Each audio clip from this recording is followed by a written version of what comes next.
Bom dia, boa tarde, boa noite, sejam muito bem-vindos ao nosso MBCV Cast.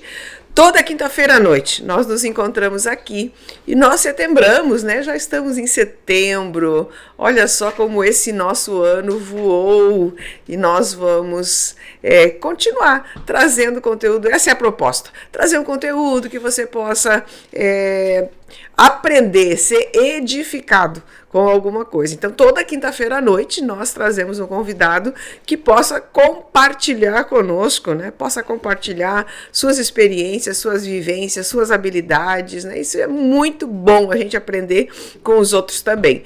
Eu falo do Ministério Batista Cristo é a Vida de Novo Hamburgo, Rio Grande do Sul. Seja bem-vindo, senhor Marcelo. Obrigado. Oi a todos, tudo bem?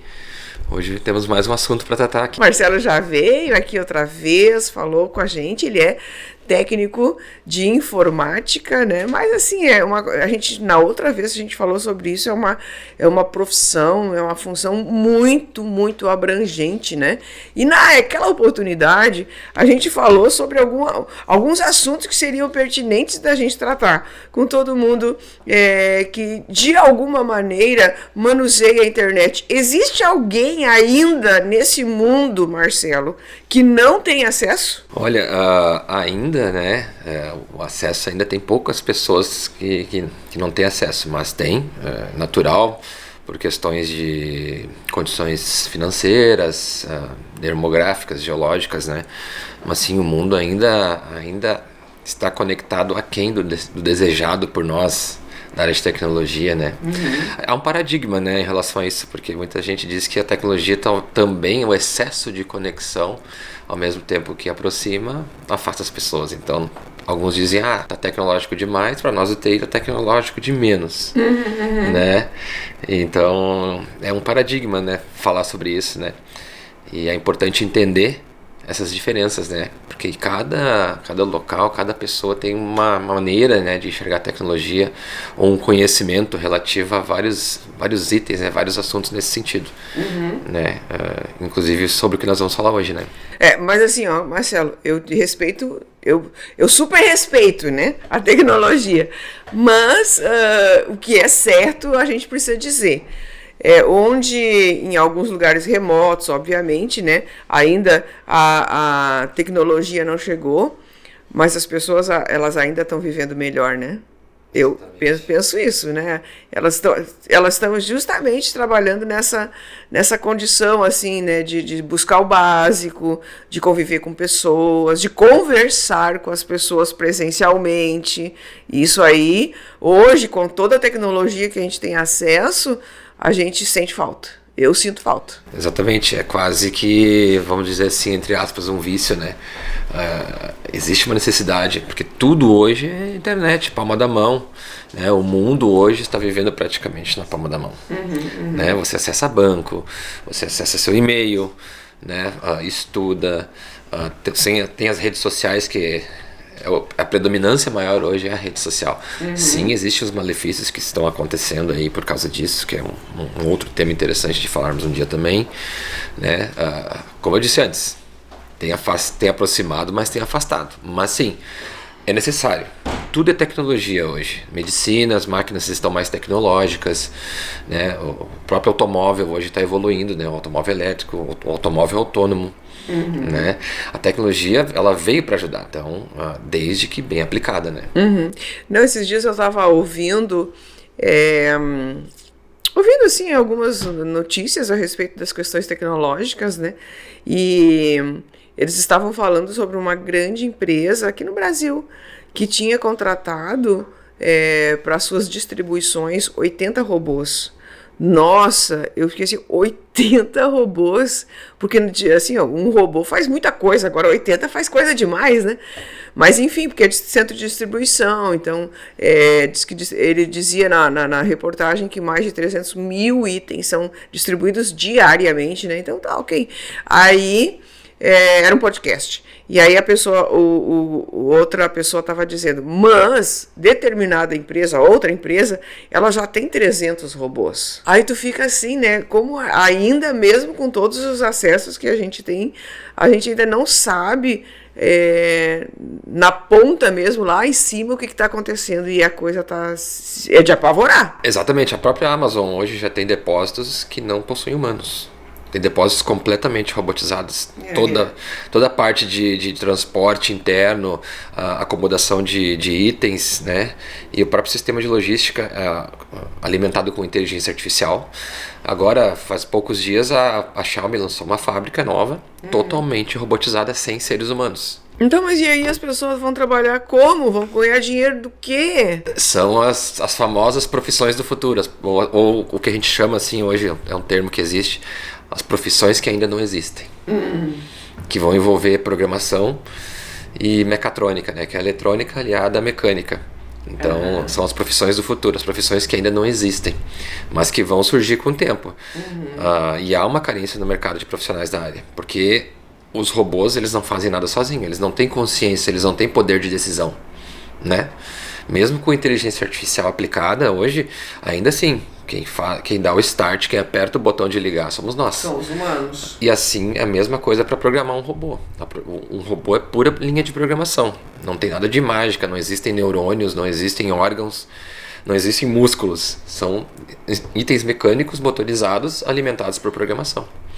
Né? Então, nada disso vai acontecer sem uma prévia interação humana, mas sim, vai tudo se automatizar, robotizar ainda mais. A advocacia vai sumir em algum tempo, né? Hoje já existem inteligências artificiais que resolvem um processo judicial em minutos, né? Não substitui ainda, né?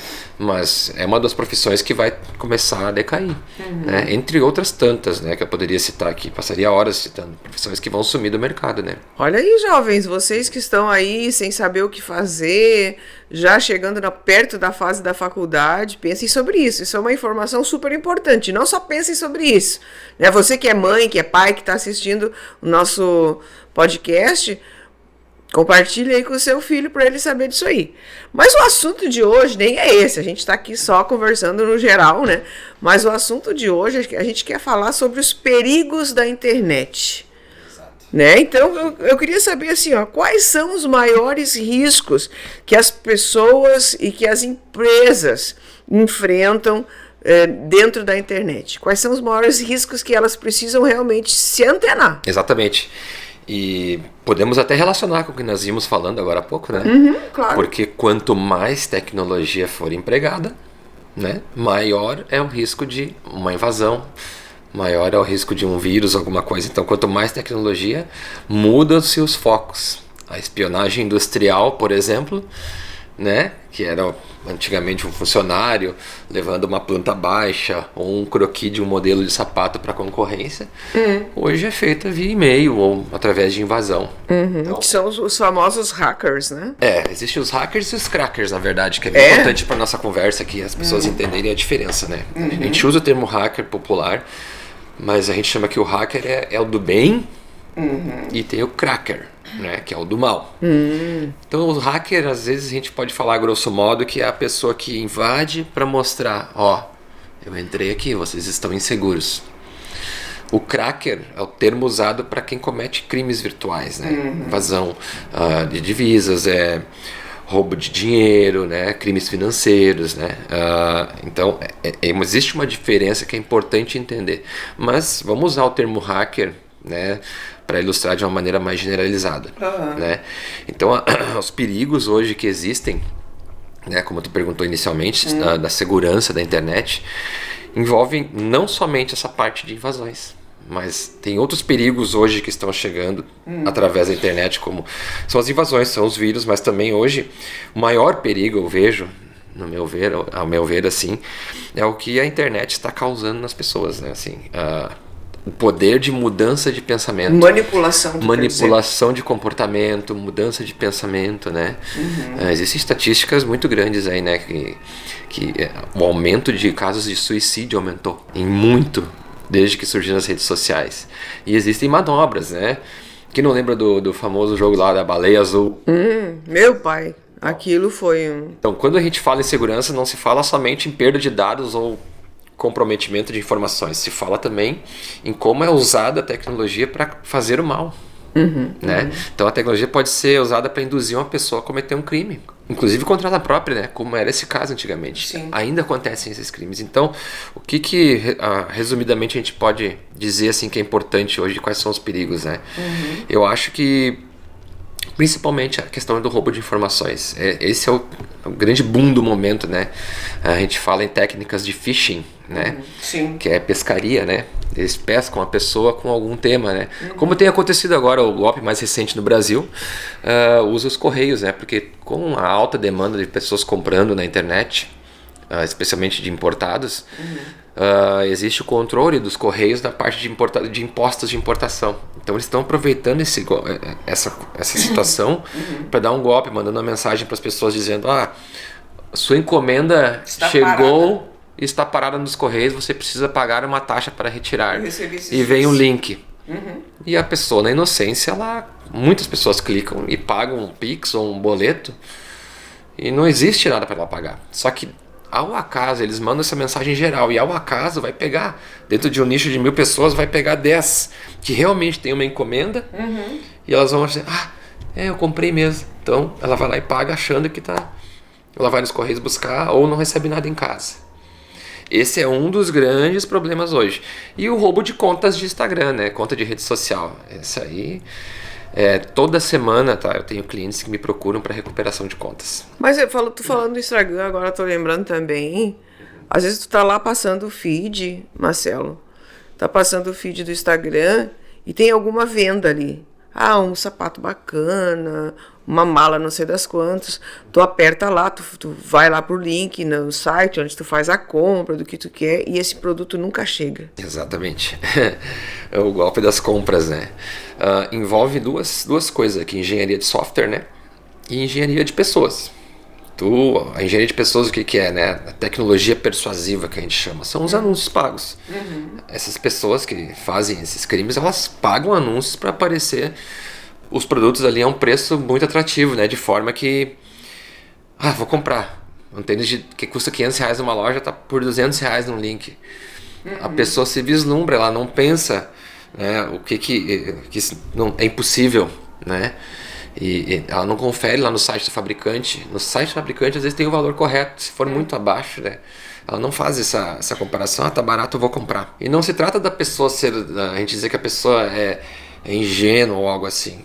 Não, é que a pessoa às vezes não está acostumada ainda com esse mundo digital. E até as pessoas mais acostumadas às vezes podem cair num golpe. Então vai depender da engenharia usada para convencer, né? Como o golpe dos correios que eu te falei, eles já estão conseguindo, de alguma forma, ainda não se sabe como, mas eles conseguem o número do código de rastreio para acrescentar na mensagem já, para dar veracidade à informação. Isso acontece muito.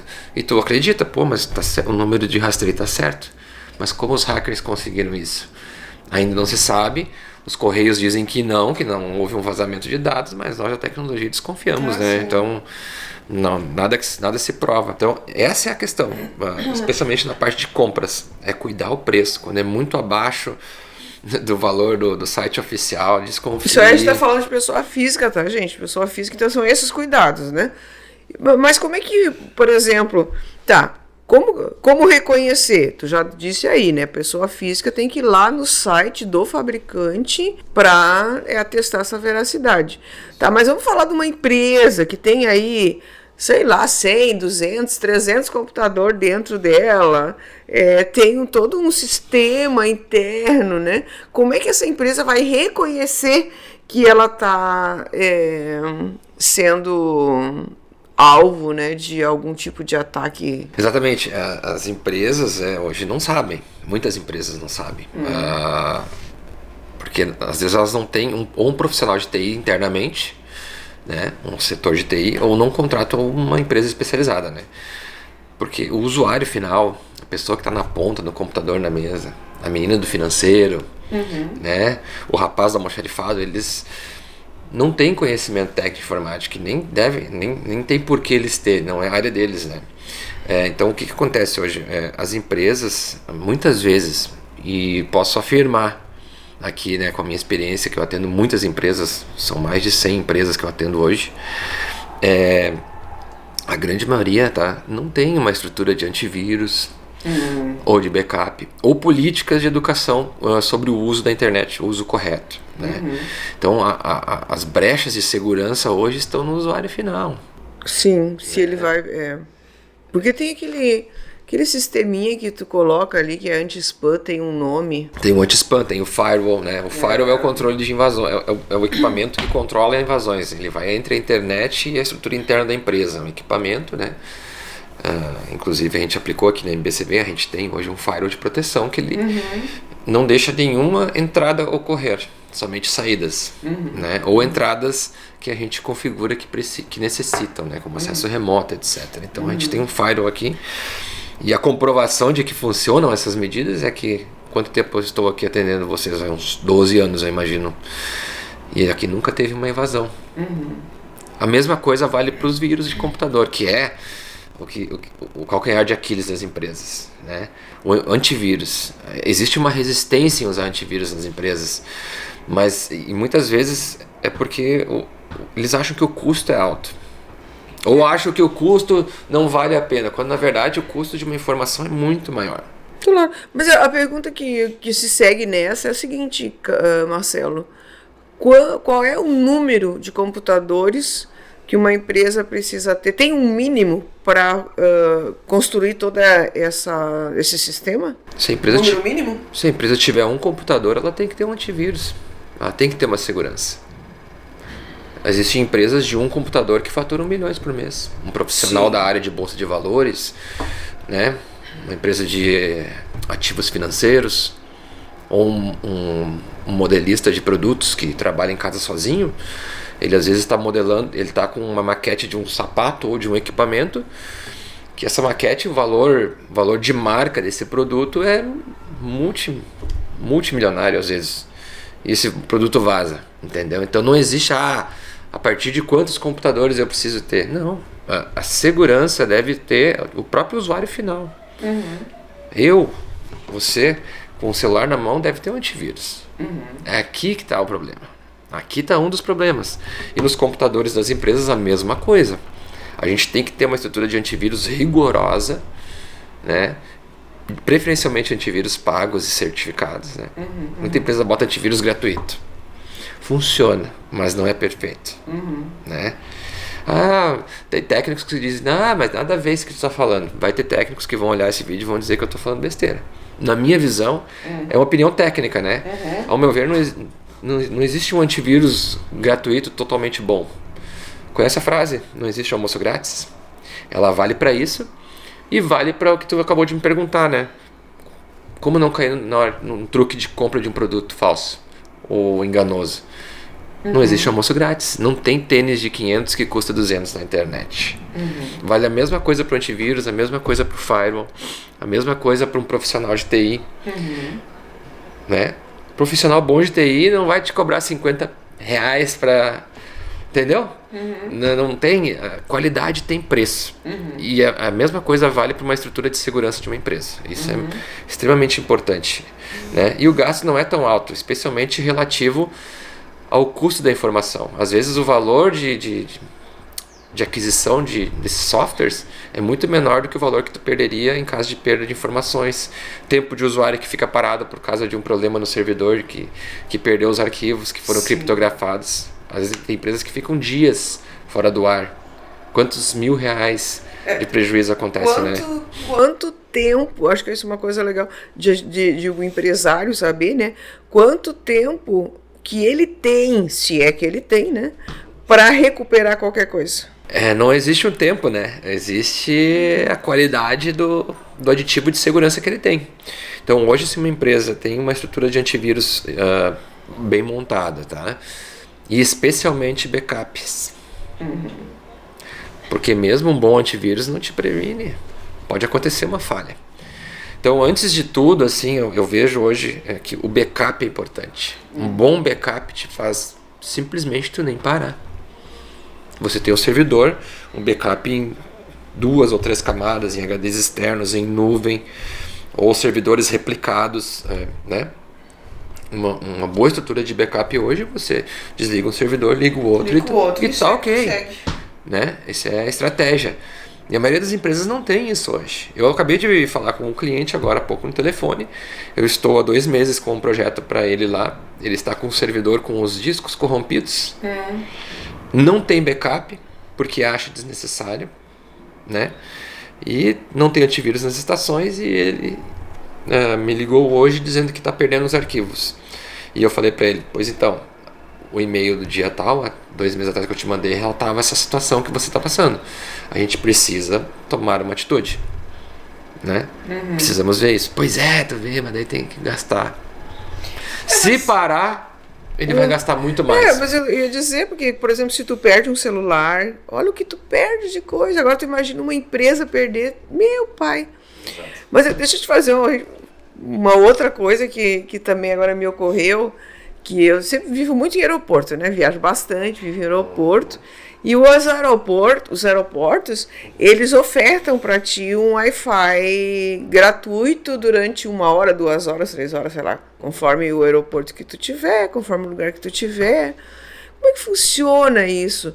Porque às vezes, vamos dizer, quando tu tá ali no teu computador, no teu celular, tu já tem uma vida ali, tu tem teus bancos, tu tem todas as tuas coisas ali, né?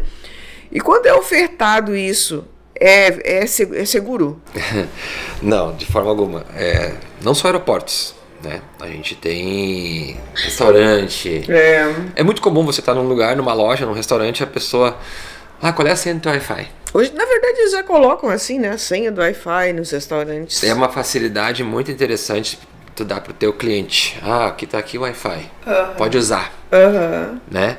E o perigo para o usuário final, né, nisso aí, por exemplo, aeroportos ou hospitais. Né? Hospitais. Quem está nos vendo agora já deve ter passado pela situação de que em alguns lugares pede teus dados, lá teu nome, teu CPF.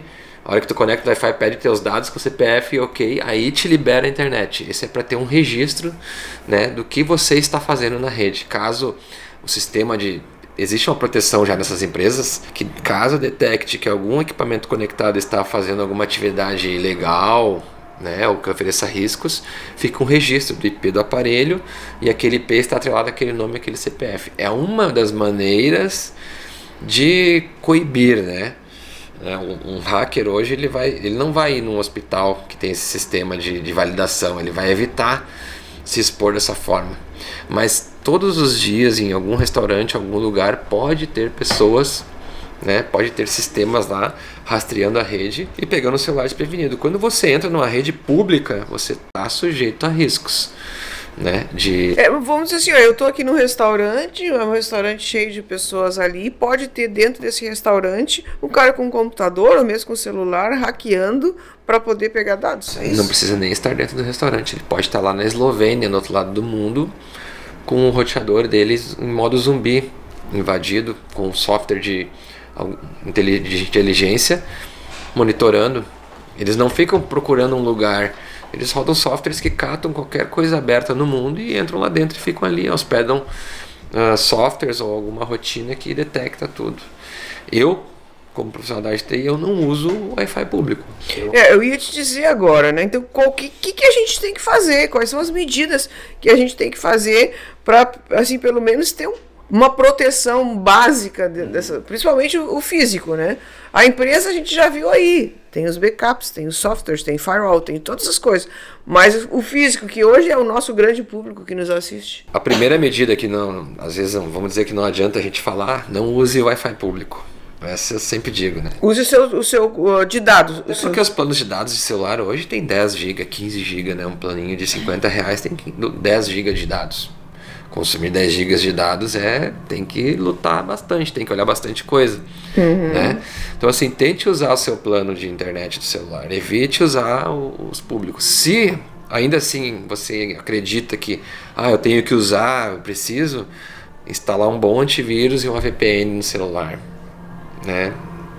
Existe isso. Mas como eu sempre digo, não existe solução 100% segura. Mas em geral... Não adianta ter um antivírus e cair no golpe dos Correios. O antivírus não vai te mostrar, talvez, que o link que tu clicou dos Correios é um golpe. Tu vai clicar, vai abrir um boleto, se tu pagar, o antivírus não vai te dizer, opa, ó, cuida com isso aqui. Porque é natural já, desculpa te interromper, Marcelo, mas quando tu compra o celular, ele já vem com o seu sistema de segurança, né? Em geral é isso? Não. Não? Não. Eles lançam patches de segurança que bloqueiam vulnerabilidades naturais do sistema, ou do Android ou do iOS da Apple. Mas o antivírus é importante. Um bom antivírus hoje, né? No iOS é o Safari, né? O Safari é o navegador do iOS. Um bom antivírus hoje já detecta alguns links já maliciosos. Tem bons antivírus aí no mercado, a gente implanta, indica também, né? Não vou indicar aqui marcas agora no podcast por motivos óbvios, né? Mas a gente pode fazer também depois, se alguém quiser procurar para fazer. Então, um bom antivírus pega algumas coisas já. Mas não é 100%, mas é melhor do que nada. Entendeu? Então, o melhor é usar os dados. O pacote de dados que você tem, que você comprou. Exatamente, tu tá numa rede fechada que tu não tem outros celulares te enxergando, né, digamos assim. Né? E outra coisa muito importante, eu ouço muita gente falar, é um detalhe que eu gosto de falar. Dizem que a implicância é minha. Eu tenho iPhone e não vai acontecer nada comigo. Não é que o iPhone ou os produtos da Apple não pegam vírus. Isso é mentira, tá, gente? Eu vou olhar aqui pra câmera e falar. É mentira. Não existe isso. Produtos Apple pegam vírus como qualquer outro computador. O que existe é um menor interesse dos criadores de vírus em fazer um vírus para a Apple. Por quê? Porque tem pouca gente que usa Apple, né? Eu acho que o mercado hoje de uso de Apple, tanto telefone como computadores, somados representa apenas 20% do mundo. Então, assim, por que eu vou desenvolver um vírus para essa plataforma que não vai me ajudar a disseminar ele amplamente? Que a grande massa está com o Android. Exatamente. Então, se cria essa ilusão de que, não pega. Pega. Eu gosto de falar isso. Tanto Android como o iPhone pegam vírus, tanto o Windows como o Mac pegam vírus. É importante as pessoas entenderem isso de uma vez por todas, né? Que há uma batalha em torno disso. Então, antivírus tem que ter nas duas plataformas sempre. Nós profissionais da área de TI, de segurança, somos reticentes em insistir nisso. Antivírus é a primeira camada, é a camada que vai botar uma proteção entre a mão do usuário e o sistema. O resto é dali para frente, é com a operadora de celular ou é com o TI da empresa, né? Mas é importante você proteger o usuário, porque o usuário não tem conhecimento técnico. Tem que ter um antivírus aliado a ele, no celular dele ou no computador dele, seja da empresa ou seja pessoal. É isso que a gente sempre diz, né? Esses dias eu estava vendo também negócio de crimes lá. E eu fiquei apavorada. Uma menina, uma jovem, né? Ela pegou essas maquininhas normais, né? De cobrança, né? E ela colocou um valor ali, tipo R$100, R$200, não me lembro. E ela botou dentro da bolsa dela a maquininha e ela se encostava intencionalmente em bolsas de pessoas. E assim, ela ia passando, principalmente mulheres, né? Ia passando e se aproximando muito para fazer que é com a aproximação, né? Claro, depois ela foi pega pela polícia e tal, mas ela já tinha levantado um bom valor. Sim, isso aconteceu um tempo atrás, já está mais protegido hoje, porque hoje você precisa desbloquear o celular para funcionar o NFC. Mas, se você tem senha no celular, se você bota só digital, se você bota um código de desbloqueio de tela, né? Eu conheço muita gente que não tem senha no celular. Sim. Celular sem senha, funciona isso aí, tá? Com a maquininha, encosta ali, retira um valor. Por isso que ela ia... Pode acontecer. Estão tentando, as operadoras estão oferecendo todas as maneiras de proteção para o usuário. E avisam o usuário na tela do celular. É avisado. Você precisa botar uma senha aqui, uma senha ali. Já está mais difícil esse golpe. Foi muito no começo das aproximações que aconteceu. Mas acontece ainda. Tem o golpe da falsa maquininha. No posto de gasolina já aconteceu. Tem acontecido bastante, tá? Você tem uma maquininha lá no seu posto em cima da mesa lá dos frentistas. Chega o bandido de carro para abastecer, ele vê qual é a maquininha que o cara tem. Uma maquininha lá da marca X. ele pega uma dele da marca X idêntica do posto, troca lá. E essa maquininha vai recebendo, esse dinheiro vai entrando na conta do cara. Exatamente. Ele não está se importando se deixou a digital na maquininha. Essas pessoas não têm nada a perder. E esse é um golpe que está acontecendo também. Então tu vê que não é só invasão ao vírus.